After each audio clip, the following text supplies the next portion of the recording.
We're here today doing lowering part 2. Okay, so walk around the car, the Satanic SS.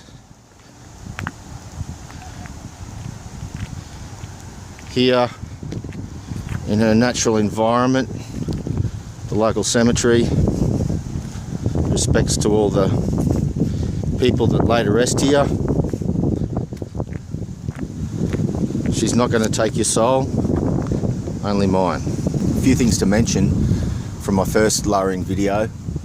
I had a few problems with the front. The wrong part number was picked for the front springs. It was a VE part number, and it always sat higher than what it should have done. It was sitting at about 380.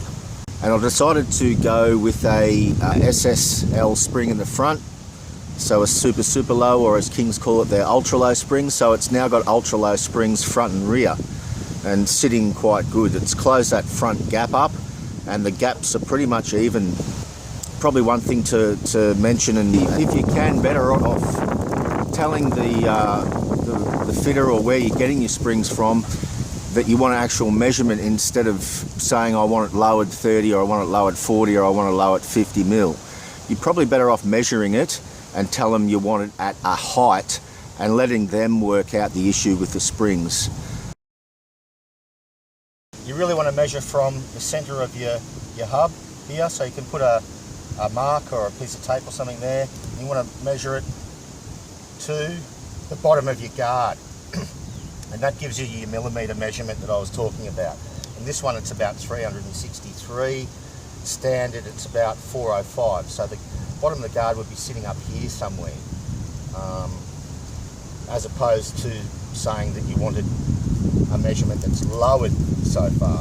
And if you do that, your centre of your hub measurement, you'll actually get your car sitting even front and rear. Clearance, if you didn't have extractors and high flow cats, would probably be fine.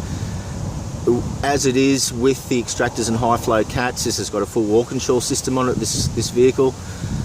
It's probably about as low as what you'd want to go.